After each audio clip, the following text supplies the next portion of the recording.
The needle pierced through layers of calico and cotton as Katherine Olsen's fingers worked with practiced precision. Her latest quilt spread across the wooden frame that dominated the center of her small shop in Beaver, Utah. But her mind drifted to the empty chair across from her, where her mother used to sit before the fever took her last winter. It was August of 1878, and the scorching desert heat made the fabric stick to Katherine's palms as she worked. She wiped her brow with the back of her hand, careful not to smudge the delicate pattern she had been creating since dawn. The quilt beneath her fingers told a story in patches, each square of fabric carefully chosen and sewn together to create warmth for the Morrison family who lived 3 miles outside of town. Their youngest had just been born, and Katherine knew how the desert nights could turn bitter cold despite the blistering days. At 23 years old, Katherine had already established herself as the finest quilter in Beaver County. Women came from as far as Cedar City to commission her work, bringing their worn dresses and their husbands' old shirts, asking her to transform memories into blankets that would keep their families warm through the harsh Utah winters. Each stitch she placed was more than just thread through fabric. It was love made tangible, care made visible, a promise that someone had taken the time to create something beautiful and functional from scraps that others might discard. The bell above her shop door chimed, and Katherine looked up to see Martha Henderson rushing inside, her face flushed from the heat and something else, something that made her eyes wide with excitement and fear. "Katherine, you have to come quick," Martha gasped, fanning herself with her hand. "There's been trouble at the trading post. Some mountain man came down from the hills, half dead from what looked like a bear attack. Doc Peterson is trying to patch him up, but he is asking for a quilter." Katherine set down her needle immediately, her heart already racing. A quilter. Why would an injured man ask for a quilter? He keeps mumbling about cold, about needing warmth. Doc thinks he has been up in the mountains too long, might have a fever making him confused. But he is insisting, and Doc thought you might be able to help calm him down at least. Without hesitation, Katherine grabbed her medical basket, the one she kept stocked with clean cloths and basic supplies for when families needed help with their sick. She had learned some healing arts from her mother, who had served as a midwife before her passing. The two women hurried down the dusty main street of Beaver, their boots kicking up small clouds with each step. The trading post smelled of leather, tobacco, and now the sharp tang of blood. Katherine pushed through the small crowd that had gathered, her eyes immediately finding the man stretched out on the counter. He was massive, easily over 6 feet tall, with shoulders so broad they hung off the edges of the wooden surface. His chest rose and fell with labored breaths, and his shirt had been cut away to reveal deep gashes across his torso and arm. Thick muscles corded his frame, and his dark hair, longer than was fashionable in town, was matted with sweat and dirt. Dr. Peterson looked up as Katherine approached, relief washing over his weathered face. "Miss Olsen, thank God. I have stopped the bleeding, but he keeps fighting me, saying he needs warmth, needs something about stitches holding things together. I cannot make sense of it." Katherine moved closer, studying the injured man's face. Even pale with blood loss and pain, he was striking. A strong jaw covered with several days' worth of dark stubble, a straight nose that looked like it had been broken at least once, and when his eyes fluttered open, they were the most intense shade of green she had ever seen, like the pine forests that covered the mountains surrounding their desert valley.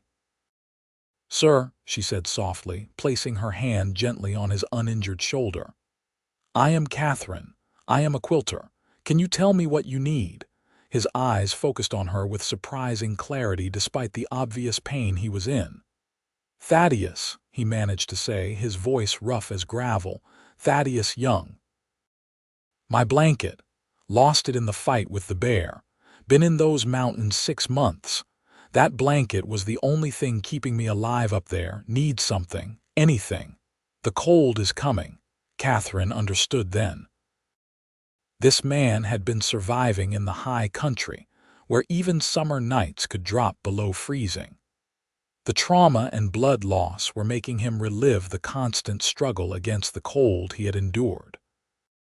His mind was trying to protect him from a threat his body remembered even if it was not currently present. "Thaddeus, listen to me," she said firmly, keeping her voice calm and steady. "You are safe now. You are in Beaver down in the valley. It is August and hot as blazes outside. But I promise you, I will make you a blanket. I will make you the warmest quilt you have ever had, and every stitch will be placed with care. You have my word." Something in her voice seemed to reach him.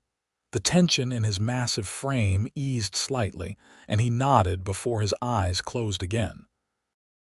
Dr. Peterson quickly went back to work, cleaning and stitching the wounds while Thaddeus remained still, though his jaw clenched with each pull of the needle through his skin. "You have a gift with words, Miss Olsen," the doctor said as he worked. "I could not get him to settle for anything." "Will you truly make him a blanket?" "I gave him my word," Katherine replied simply. "Besides, if he has been up in those mountains for 6 months, he will need one when he heads back up. I assume that is what mountain men do." "If he heals properly," Dr. Peterson said grimly. "These wounds are deep. He lost a lot of blood before someone found him stumbling down the pass. He is going to need weeks of care and rest." Katherine looked at the unconscious man, at the way his scarred, calloused hands lay at his sides, hands that had clearly worked hard for every day of his life. She made a decision then, one that would change everything. "Bring him to my place. I have the spare room behind the shop where Mother used to sleep. I can keep an eye on him while I work." The doctor raised his eyebrows. "Miss Olsen, that might not be proper. A young, unmarried woman taking in a strange man." "A young, unmarried woman helping an injured human being," Katherine corrected. "And besides, you said yourself he needs weeks of care. You cannot keep him here, and the boarding house is full with those miners passing through. My place is the most practical option." Martha Henderson stepped forward then. "I will help chaperone, doctor. I can check in several times a day, and everyone knows Katherine's character is beyond reproach. We cannot just leave the poor man to suffer." After some more discussion, and with the help of 3 other men from town, Thaddeus Young was carefully transported to Katherine's small house behind her quilting shop. They settled him on the bed in the spare room, and Katherine immediately set about making him as comfortable as possible. She brought clean water, fresh bandages, and despite the heat, she laid her lightest summer quilt over him, knowing that the weight of it might bring him some psychological comfort even if he did not need the warmth. For 3 days, Thaddeus drifted in and out of consciousness, fever burning through him as his body fought infection. Katherine barely left his side, sponging his forehead with cool water, changing his bandages, and coaxing water and broth down his throat whenever he was alert enough to swallow. Martha kept her word, stopping by morning, noon, and evening to help and to ensure propriety was maintained. On the 4th morning, Katherine was dozing in the chair beside his bed, her latest quilting project in her lap, when she heard a voice, stronger and clearer than before. "You are the quilter." Her eyes snapped open to find Thaddeus looking at her with full awareness for the first time since he had been brought to her home. His green eyes were no longer glazed with fever but sharp and observant, taking in everything about her and the room around him. "I am," Katherine said, sitting up straighter and setting aside her sewing. "How are you feeling?" "Like I wrestled a bear and lost," he said, attempting a small smile that turned into a grimace as the movement pulled at his healing wounds. though I did get several good hits in before I had to run. Did not lose exactly, more of a draw. Katherine found herself returning his smile despite herself. Dr. Peterson said you are lucky to be alive. The bear got you pretty good. Should see the bear, Thaddeus replied, then his expression turned serious. I remember what you said to me at the trading post about making me a blanket. Did you mean it, or were you just trying to calm down a raving man? I always mean what I say, Katherine told him. I have already started it, actually. I thought it might help me stay awake during the night watches. I have been using some of the strongest materials I have, double-layered, meant to withstand mountain weather. It will be ready before you are healed enough to travel. Thaddeus was quiet for a moment, studying her face with an intensity that made her feel like he was seeing straight through to her soul. Why are you doing this? Taking care of a stranger, giving up your time and space. You do not know anything about me. Katherine considered the question carefully. You needed help and I could provide it. That seems reason enough to me. Besides, everyone is a stranger until they are not. Why do you not tell me about yourself? I have been caring for you for days now. I should at least know more than your name. Over the following hours, as sunlight streamed through the window, and Katherine brought him breakfast and helped him sit up despite his protests that he could manage himself, Thaddeus began to talk. He told her about growing up in Missouri, about heading west after the war between the states, looking for something he could not quite name. He spoke of the mountains calling to him, of learning to trap and hunt, of spending months at a time in complete solitude with nothing but the wind and wildlife for company. Sounds lonely, Katherine observed, refilling his water glass. Sometimes, Thaddeus admitted. But there is a peace in it too. No expectations, no judgments, just survival and the beauty of creation. Though I will admit, I had planned to come down to trade my furs and stock up on supplies before that bear decided to interrupt my day. What will you do now? You have lost all your furs in the fight, he nodded, frustration crossing his features. 6 months of work gone. I will have to stay in town longer than I planned, find some kind of work to earn enough for new supplies before I can head back up.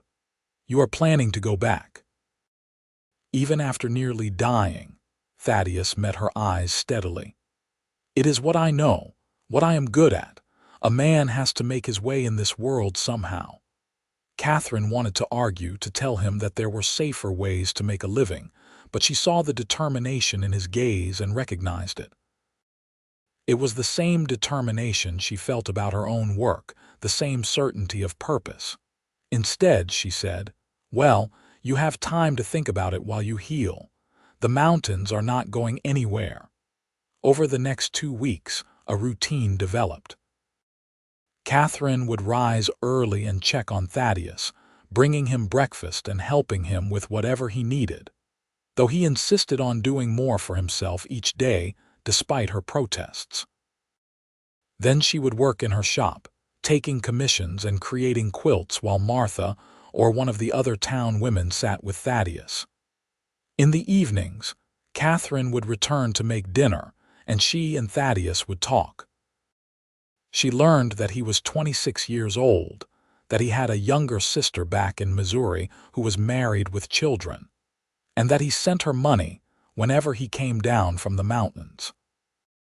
She discovered that despite his rough exterior and dangerous profession, he was well-read, having spent many winter nights in a small cabin reading by firelight. He quoted Shakespeare and had opinions on political philosophy that surprised and challenged her own thinking. For his part, Thaddeus learned that Katherine had lost both her parents, her father to a mining accident when she was 15 and her mother to fever the previous winter. He learned that she had been quilting since she was 6 years old, that she saw each piece she created as a way of connecting people to each other and to their history. She told him about the Morrison baby quilt she was working on, how she had incorporated fabric from both grandmothers' dresses to create a link between generations. "You are keeping families together," Thaddeus said one evening as he watched her work by lamplight, his tone thoughtful. "Not just keeping them warm. The way you talk about it, every quilt is like stitching hearts together." Katherine paused, needle in mid-air, struck by his insight. "That is exactly what it feels like. I never quite had the words for it, but yes.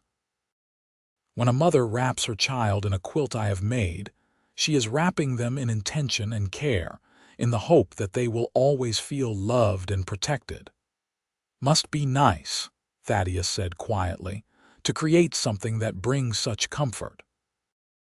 "All I have ever done is survive and help others survive. Never created much of anything." "You are wrong," Katherine said firmly. "You create safety for yourself in one of the harshest environments imaginable. You have created a life on your own terms. That takes just as much skill and determination as any quilt." Thaddeus looked at her with such warmth in his eyes that Katherine felt her breath catch. Something was shifting between them, something that went beyond caretaker and patient, beyond simple friendship. She felt it in the way her heart beat faster when she heard his voice, in the way she found herself thinking about him even when she was working in the shop with customers. By the third week, Thaddeus was well enough to move around the house on his own, though Dr. Peterson had strictly forbidden any strenuous activity until the wounds were fully closed. Thaddeus chafed at the restrictions, and Katherine often found him pacing like a caged mountain lion, his powerful frame clearly meant for action and movement. "You are going to tear your stitches," she warned him one afternoon, finding him attempting to chop wood for her stove. "I need to be useful," he said, frustration clear in his voice. "You have done so much for me, and I have given you nothing but trouble and expense." "You have given me company," Katherine replied, taking the axe from his hands despite his protests. "You have given me interesting conversations and a new perspective on things. You have given me your story. Those things have value too." Thaddeus ran his hand through his hair, which Katherine had trimmed slightly so it was cleaner though still longer than most men in town wore. "You are too kind for your own good, Katherine Olsen. Someone is going to take advantage of that big heart of yours one day." "Let them try," she said with more confidence than she felt. "I am stronger than I look. Now get back inside before Dr. Peterson hears about this and blames both of us."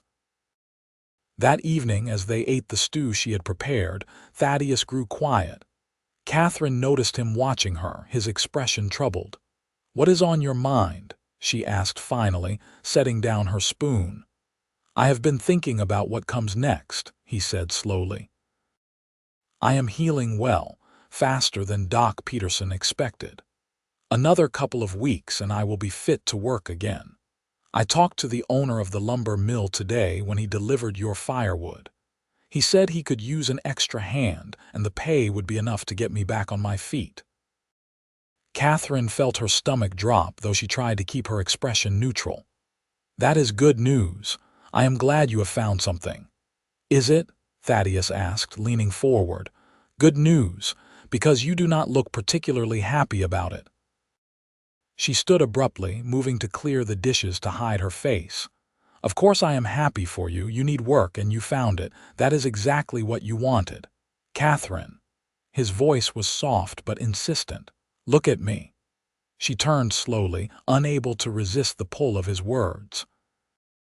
He had stood as well, and now he crossed the small space between them, moving carefully but with purpose. He stopped just in front of her, close enough that she could see the flecks of gold in his green eyes. "I have been lying to myself," he said quietly. "Telling myself that I will work for a few weeks, earn my supplies, and head back to the mountains like I always do. But the truth is, for the first time in years, I do not want to go back. And it is because of you."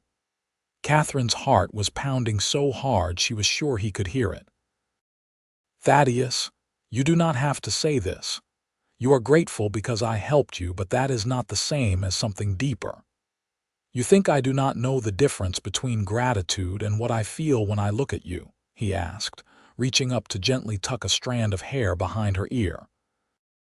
"I have been alone for years because I chose to be, because no one ever made me want to stay in one place. But you, Katherine, with your kind heart and your strong hands and the way you see beauty in scraps of fabric, you make me want to build something permanent for the first time in my life."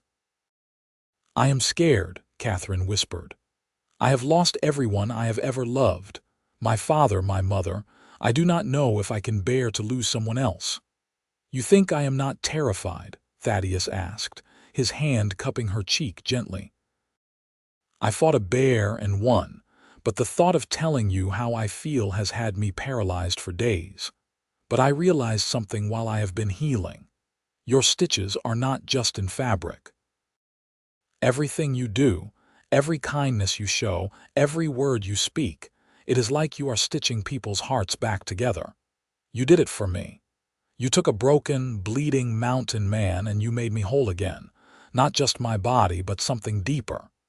Katherine felt tears prick her eyes. "You are not broken. You were never broken."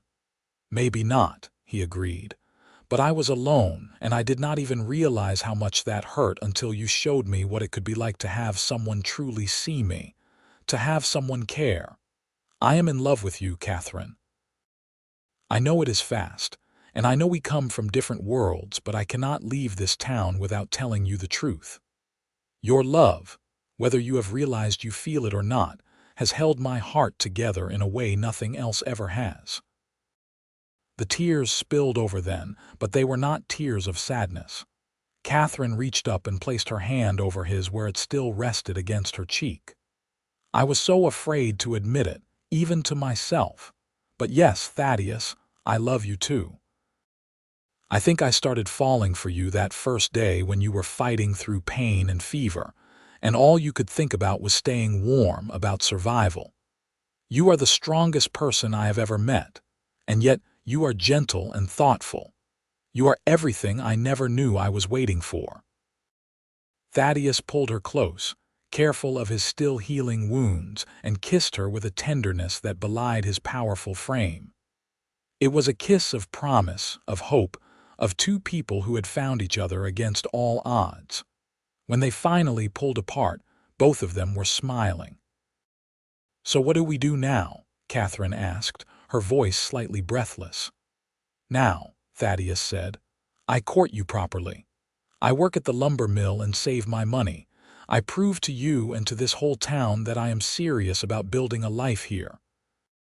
And when enough time has passed that everyone knows this is not just some passing fancy, I am going to ask you to marry me.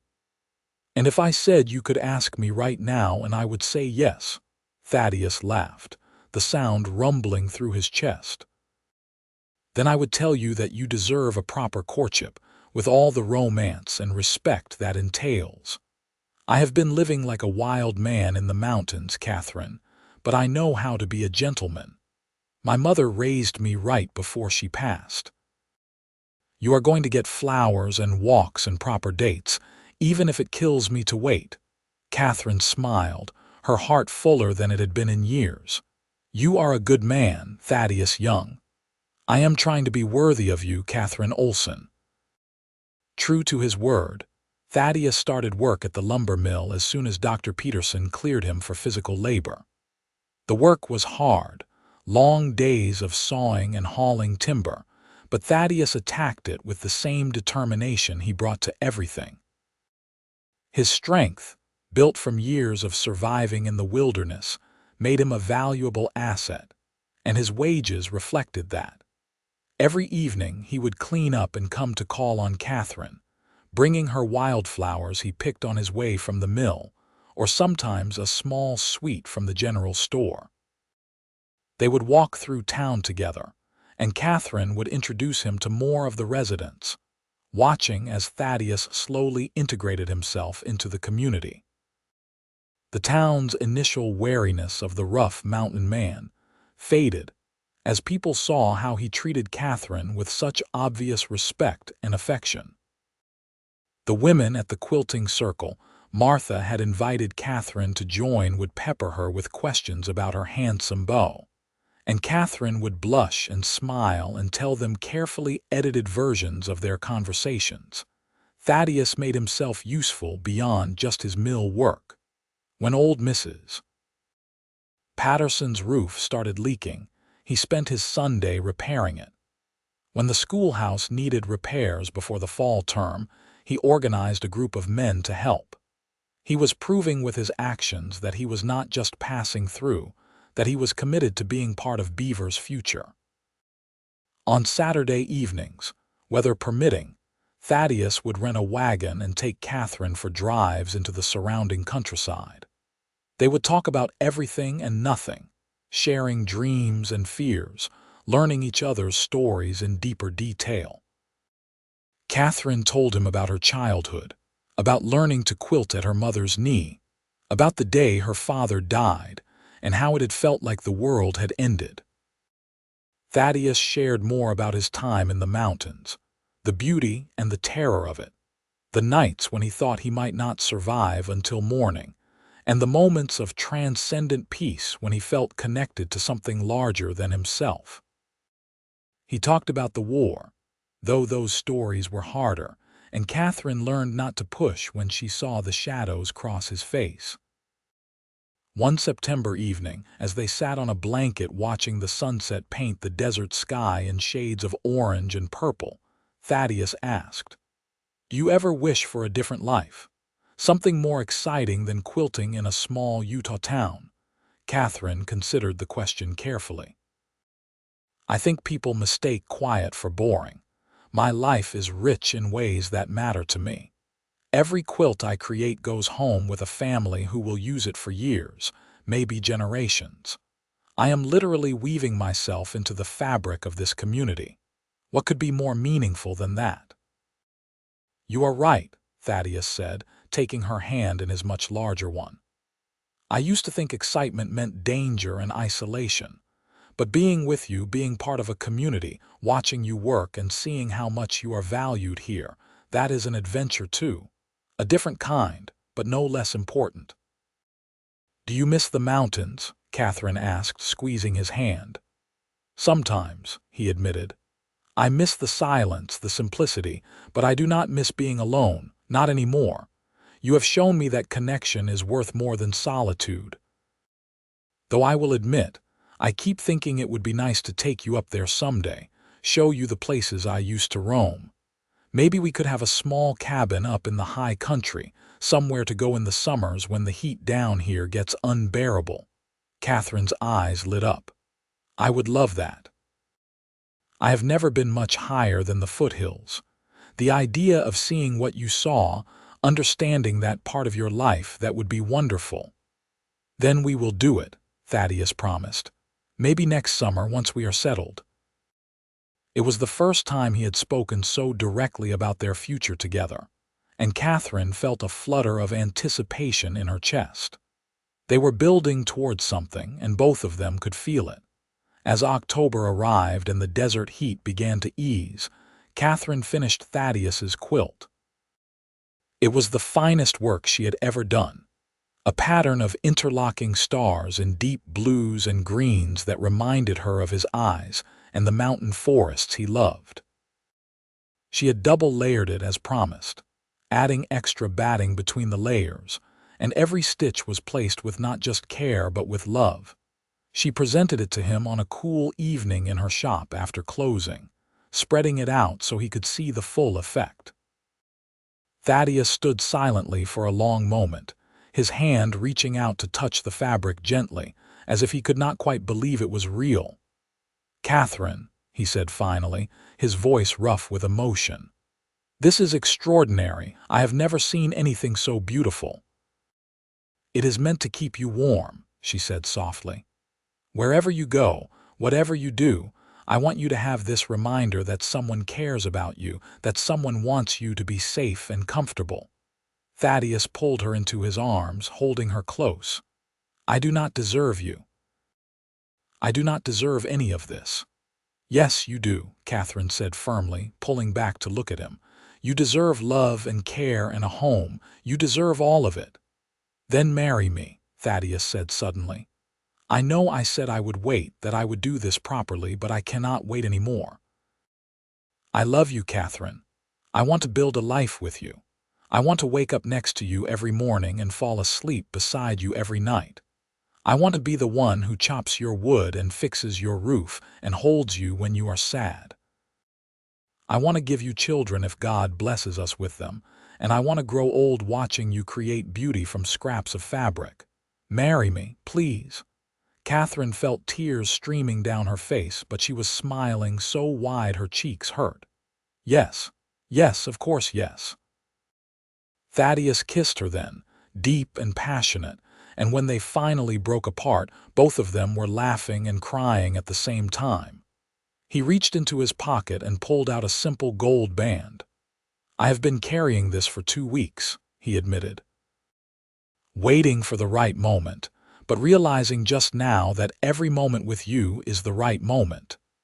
He slipped the ring onto her finger, and it fit perfectly. Katherine held up her hand, admiring how the gold caught the lamplight, and then she kissed him again, pouring all her love and hope and dreams into it. They were married 3 weeks later in the small church in Beaver, with what felt like the entire town in attendance.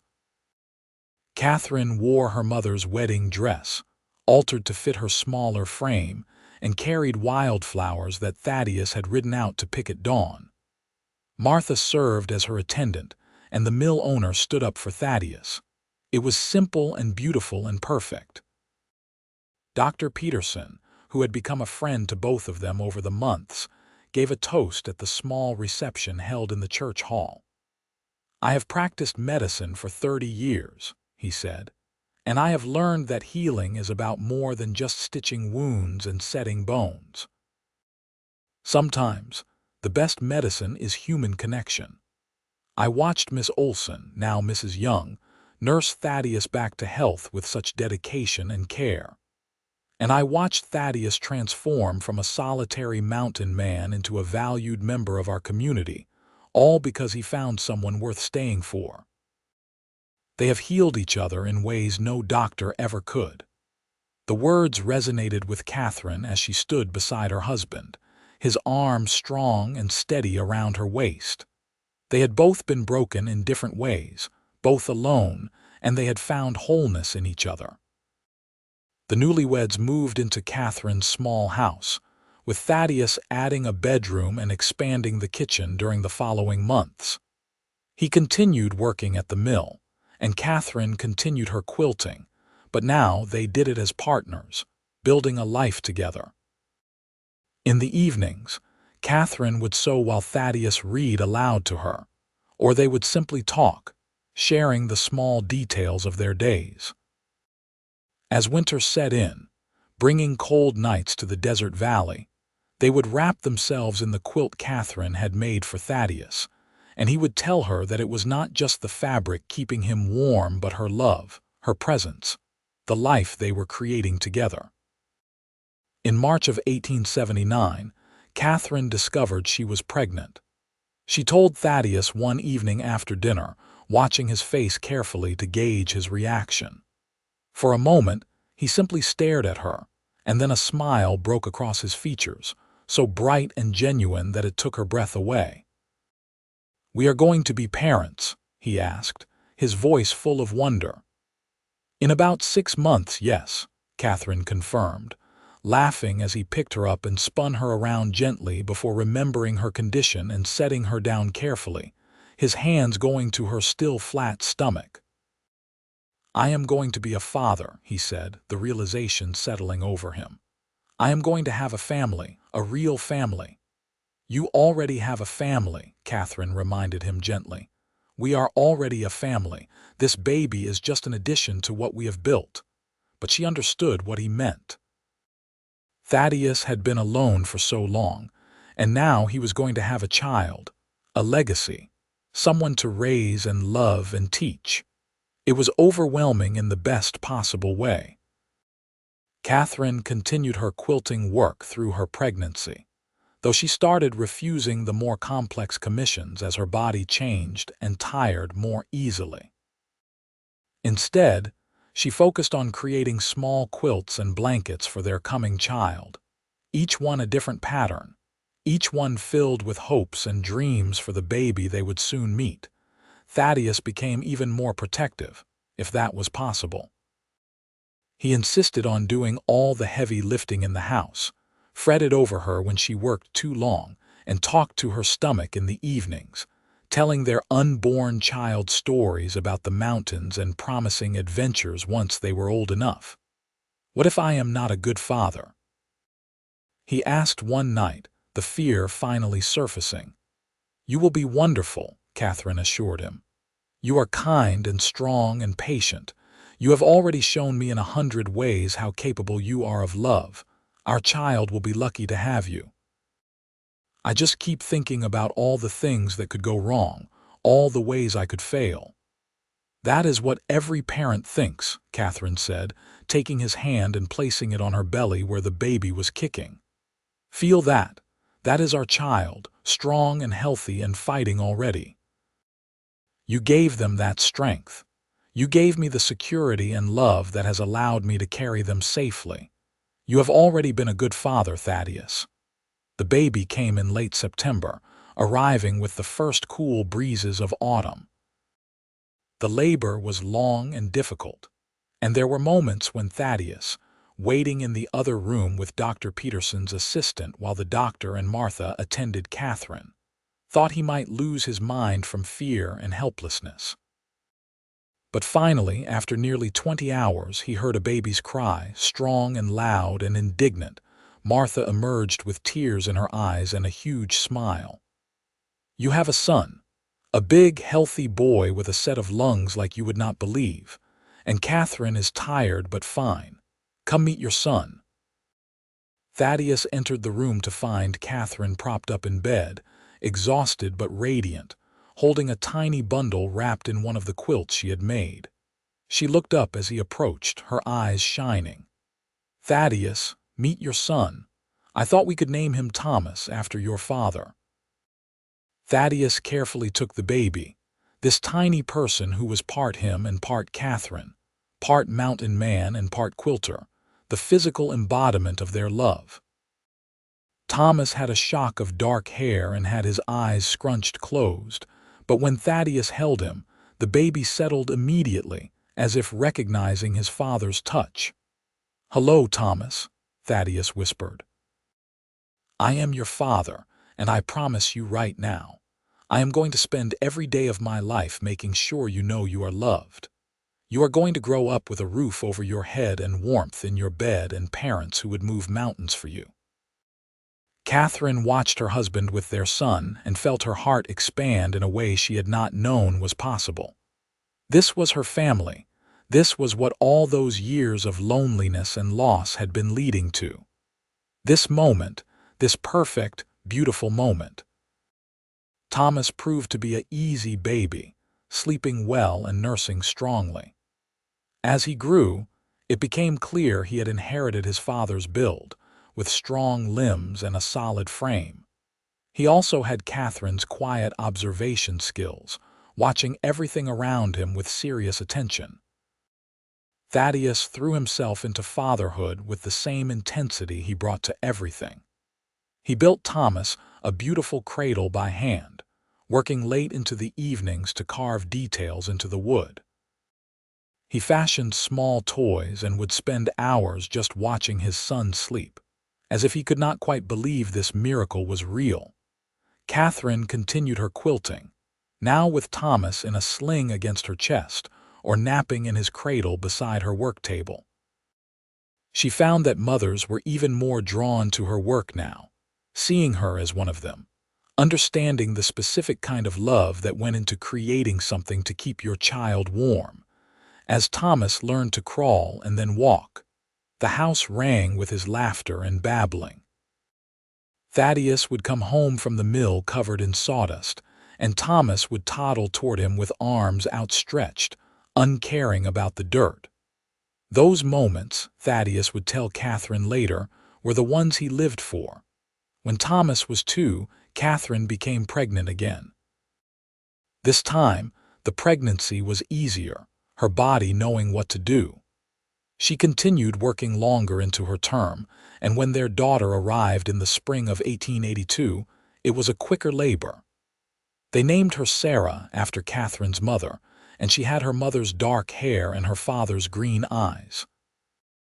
With 2 young children, the house became smaller, and Thaddeus began planning an addition. He worked on it in his spare time, slowly adding rooms with the help of friends from town and the mill. The community had fully embraced the Young family by now, seeing how Thaddeus and Katherine contributed, how they raised their children, how their love story had become part of Beaver's own history.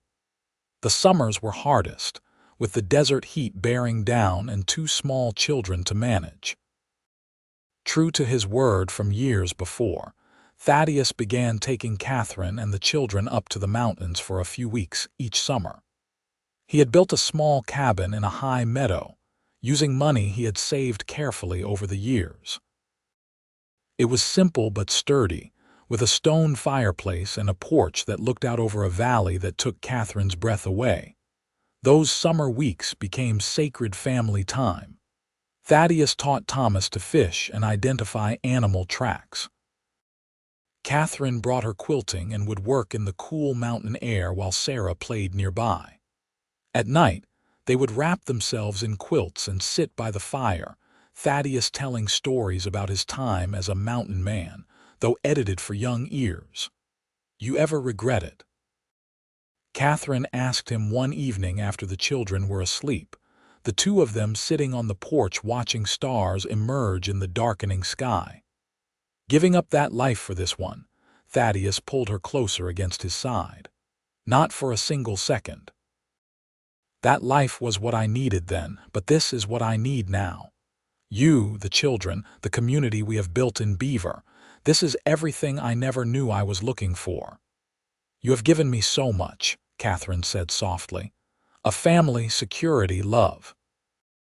You have given me more than I ever dreamed of having." "You are the one who has given me everything," Thaddeus countered.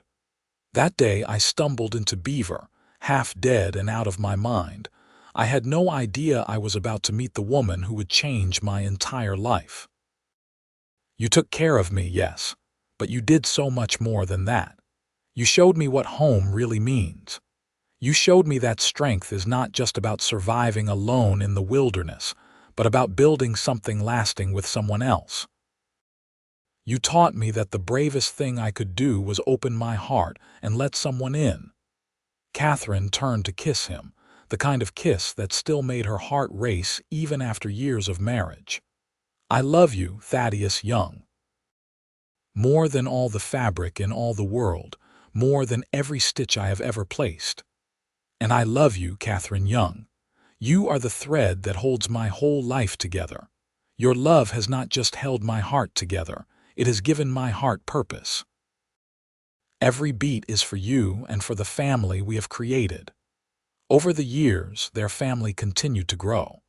Katherine had a 3rd child, another boy they named James, and then a 4th, a girl they called Elizabeth. The house that Thaddeus kept expanding became a warm, noisy, loving home filled with laughter and quilts, and the smell of Katherine's cooking. Thomas grew into a serious, hard-working boy who loved helping his father at the mill.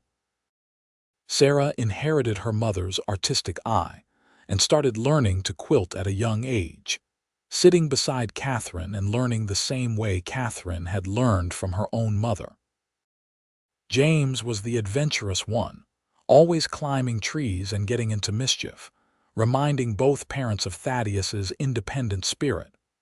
Elizabeth, the baby, was gentle and sweet, content to play quietly with her dolls wrapped in scraps of fabric.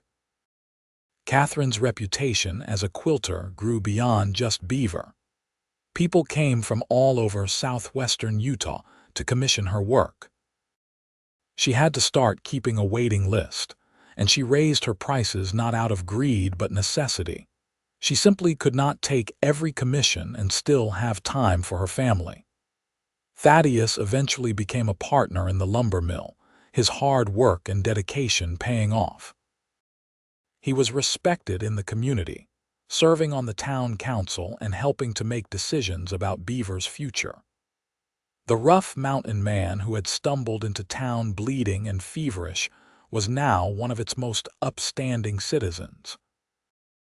But despite their success and the demands of their growing family, Thaddeus and Katherine never lost sight of what mattered most: their love for each other. They still took walks in the evenings when they could, still sat together after the children were in bed, still found moments to connect and remind each other why they had chosen this life together. One evening in late 1889, as they celebrated their 10th wedding anniversary with a quiet dinner after putting the children to bed, Katherine presented Thaddeus with a gift. It was a quilt, but unlike any she had made before. It told their story in fabric, from their first meeting to their growing family. She had worked on it in secret for months, stealing moments to add details that represented their journey together. There was a patch from the shirt he had been wearing the day he came to town, carefully cut and preserved.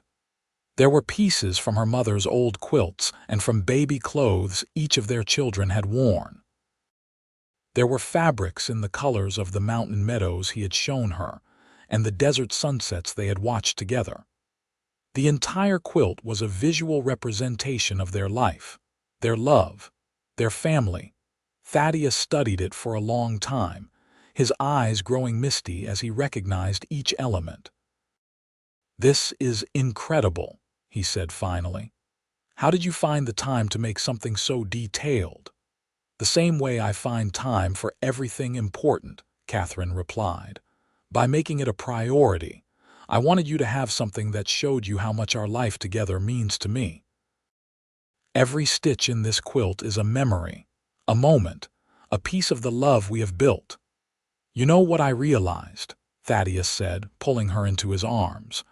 "You were right that first day when you promised to make me a blanket and said every stitch would be placed with care.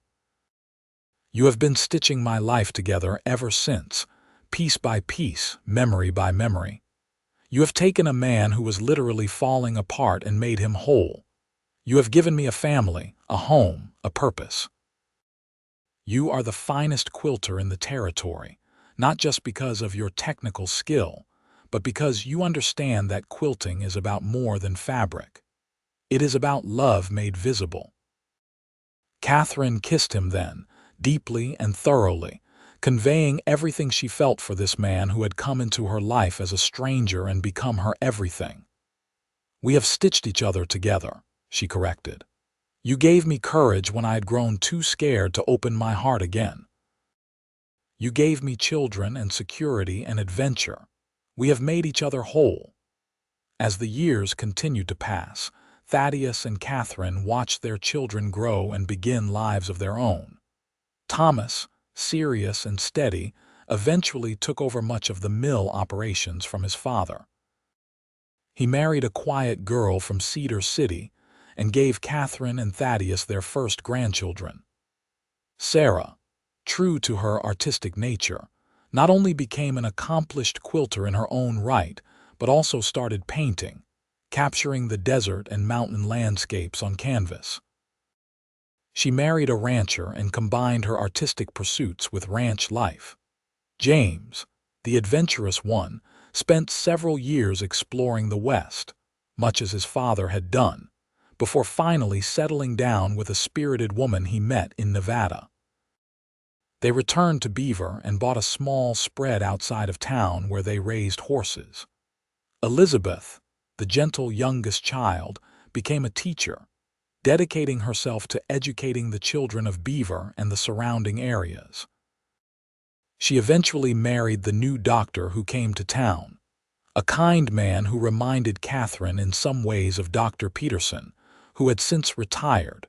Through it all, through the joys and the sorrows, the triumphs and the challenges, Katherine and Thaddeus remained each other's constant. They stood together at weddings and births, at funerals when friends and community members passed, at town celebrations and quiet family dinners. Their love, which had begun with a fevered man asking for warmth and a quilter promising to provide it, had grown into something legendary in Beaver. People would point them out to newcomers, telling the story of how the mountain man had found his heart and how the quilter had stitched it back together. Young couples would come to them for advice, and Katherine and Thaddeus would smile and share the simple wisdom they had learned, that love required work and patience and the willingness to keep choosing each other every single day. As they grew older, Thaddeus's dark hair turned silver, though he remained strong and fit from his years of physical labor. Katherine's hands showed the signs of decades of quilting, her fingers slightly crooked from arthritis, though she refused to stop working. She simply adjusted her methods, taking more breaks and focusing on smaller projects. On their 30th wedding anniversary in 1909, their children organized a celebration that brought together what felt like half of southern Utah. The church hall was decorated with quilts Katherine had made over the years, each one bringing back memories for its owners. People stood to share stories about what Katherine's quilts had meant to their families, how they had been passed down through generations, how they represented more than just warmth but love and connection. Then Thaddeus stood to speak, and the room fell silent. He was in his late 50s now, his face weathered and lined but his green eyes still bright and clear. He looked at Katherine, sitting beside him, and took her hand. 30 years ago, he began, I was a man who had convinced myself I needed nothing and no one. I had survived in some of the harshest conditions imaginable, and I thought that made me strong. Then I got into a fight with a bear, and I learned very quickly that I was not nearly as invincible as I thought. I stumbled into Beaver more dead than alive, and through the fog of pain and fever I heard a voice. A woman's voice, calm and steady, promising me warmth, promising me that she would create something to keep me safe. I held onto that voice like a lifeline. He paused, his eyes never leaving Katherine's face. What I did not know then was that Katherine was not just promising to make me a blanket. She was promising to stitch my entire life back together. She took care of me when I was helpless. She saw past the rough exterior to the lonely man underneath.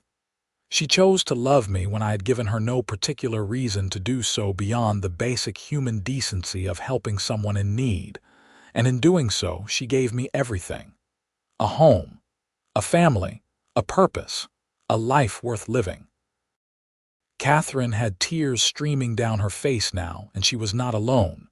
Half the room was crying, including several of their grown children.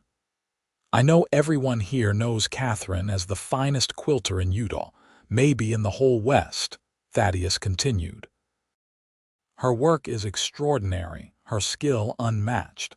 But what makes her truly special is not just her technical ability. It is the love she puts into every single stitch. She does not just make quilts. She creates connections between people. She takes the worn and discarded and turns it into something beautiful and functional. She holds families together, quite literally, with her work. But what I want everyone to know is that she held me together too. My heart was as tattered as any scrap of fabric before I met her, and her love stitched it back together, piece by piece, day by day, year by year. I am the man I am today because Katherine Olsen chose to become Katherine Young. Everything good in my life flows from that choice she made to say yes to a broken mountain man. He turned fully toward Katherine now, cupping her face gently in his large, calloused hands. You are the thread that runs through every part of my life, holding it all together. You are the pattern that makes sense of everything. And I love you more today than I did on the day we married, more than I did the day our first child was born, more than I did yesterday.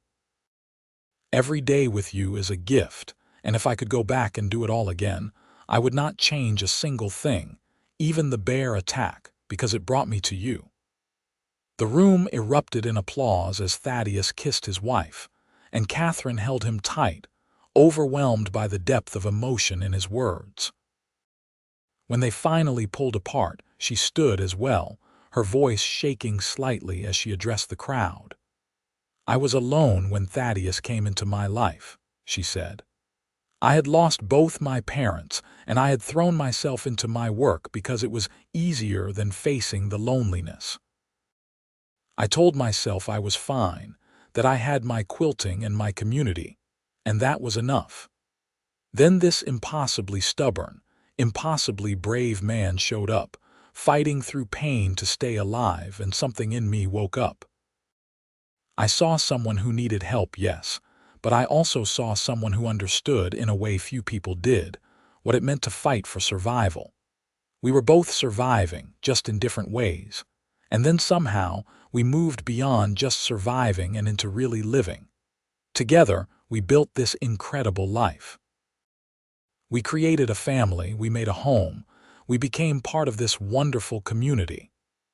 And yes, I have spent my life stitching quilts together, but Thaddeus, you stitched my heart back together when I did not even realize it was broken. You gave me reasons to smile again, to hope again, to believe in tomorrow. You are my home, my heart, my everything." As the celebration continued around them, with music and dancing and laughter, Katherine and Thaddeus slipped outside for a moment of quiet. They stood on the church steps, looking out at the town of Beaver, at the mountains rising in the distance, at the desert landscape painted silver by the moonlight. "You remember that first quilt I made you?" Katherine asked, leaning against Thaddeus's solid frame. "The one with the stars." "I still have it," Thaddeus replied. "It is in our bedroom, folded at the foot of the bed. I would not part with it for anything. Do you remember what you said when you gave it to me?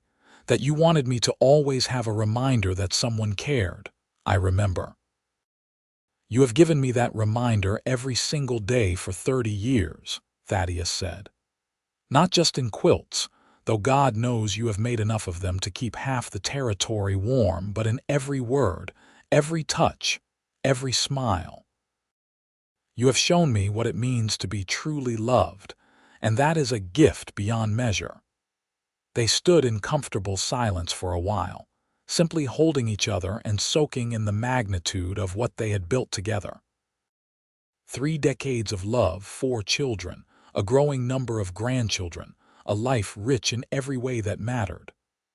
"I am so glad that bear attacked you," Katherine said suddenly, then laughed at how absurd that sounded. "I mean, I am glad you survived, obviously.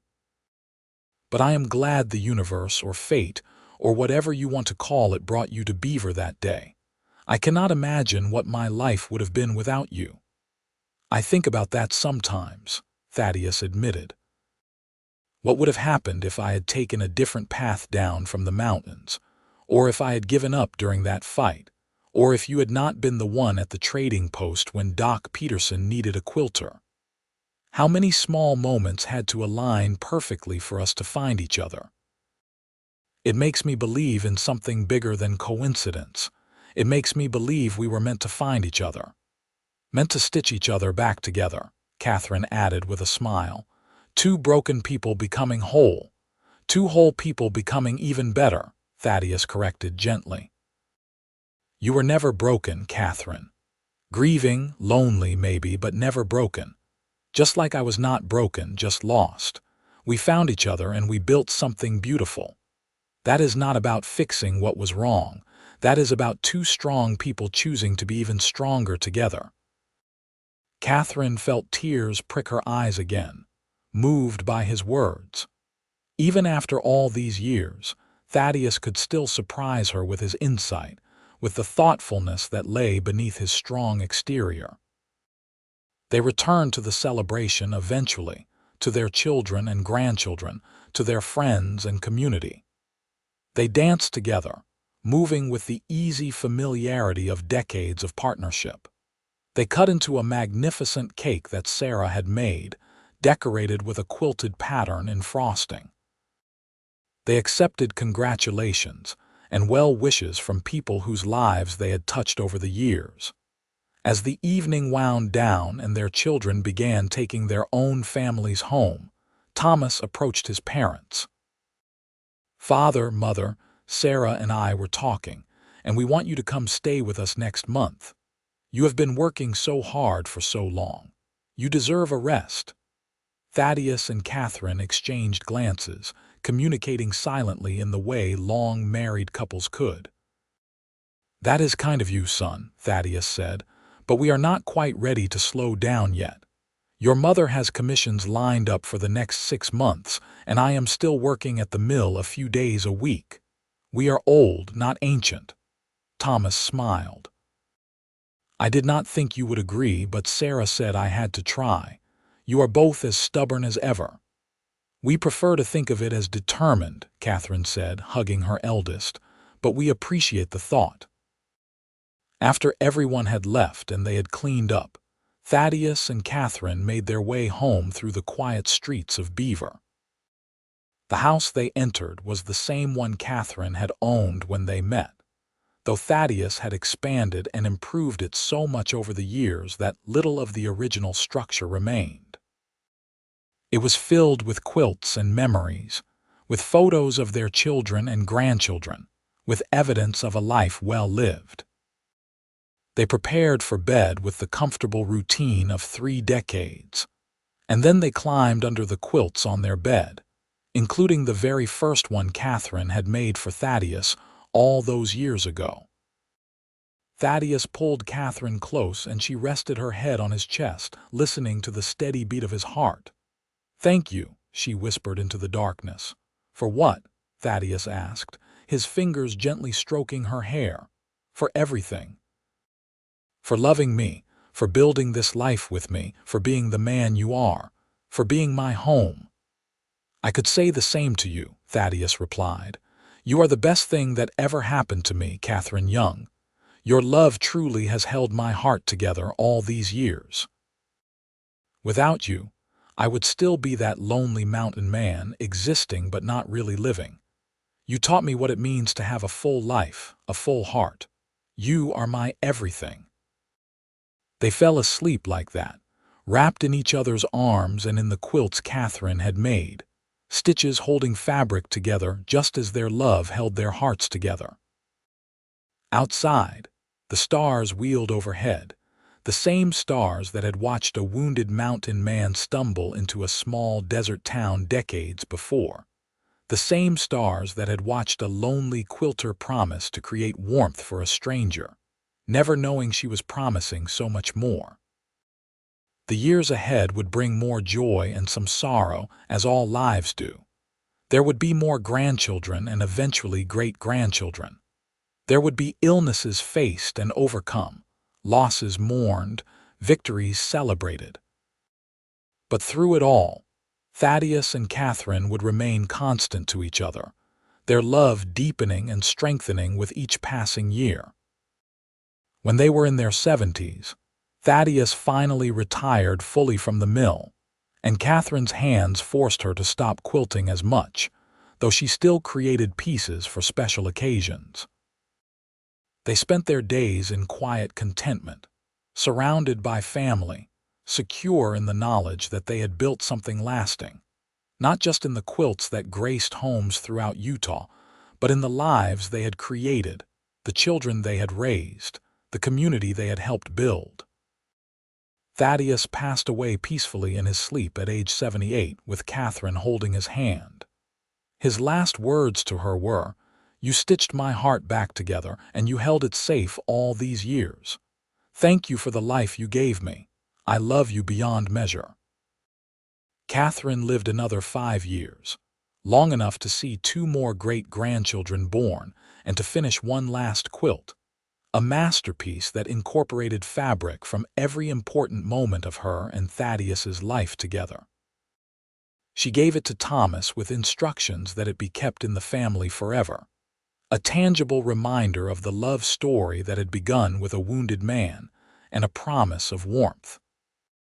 She passed away surrounded by her children and grandchildren, her last thoughts of Thaddeus, of the life they had shared, of the love that had sustained them through everything. As she took her final breath, she could almost feel his arms around her again, could almost hear him saying, as he had so many times over the years, "You are the thread that holds my life together." The quilt she had made for Thaddeus, the one with the stars that she had created over 50 years before, was buried with her, wrapped around her like a final embrace. And in homes throughout southwestern Utah, other quilts she had made continued to keep families warm, continued to tell stories in fabric and thread, continued to demonstrate that love, when given freely and stitched carefully into the fabric of daily life, could last forever. The legend of the quilter and the mountain man lived on in Beaver, passed down through generations. Young couples would visit Katherine's grave, standing beside Thaddeus's, and they would remember the story of two people who had found each other against all odds, who had chosen love over loneliness, who had built a life that mattered. They would remember that sometimes the greatest adventures are not about conquering mountains or surviving in the wilderness, but about opening your heart to another person and allowing them to stitch it back together with care and love and endless patience. And on cold winter nights, families would wrap themselves in quilts that Katherine had made, and they would feel not just the physical warmth of the fabric but something deeper, the warmth of love that had been stitched into every seam, the connection between past and present, the proof that one person's dedication to her craft and to the people she served could create ripples that would last long after she was gone. The story of Katherine Olsen Young and Thaddeus Young became part of Beaver's history, a reminder that the strongest bonds are not always forged in dramatic gestures, but in daily choices to care, to connect, to create something beautiful together. Their love story proved that sometimes being found means being brave enough to admit you are lost, and sometimes creating warmth for others is the surest way to heal your own heart. In the house that Thaddeus had built and Katherine had made a home, new families eventually lived, but those who knew the history would swear they could sometimes feel the presence of that great love, could sense in the very bones of the structure the dedication and care that had gone into creating not just a building, but a sanctuary where two hearts had found their home in each other. And so the story ended as all the best stories do, not with an ending at all, but with a legacy that continued, with love that persisted beyond death, with the understanding that some things, once stitched together properly, can never truly be pulled apart. Katherine's quilts remained, Thaddeus's strength lived on in his descendants, and their love story became a testament to the power of choosing connection over isolation, of building together instead of surviving alone, of recognizing that the truest strength comes not from enduring hardship in solitude but from opening yourself to another person and allowing them to hold your heart with the same care Katherine had placed in every stitch of every quilt she ever made.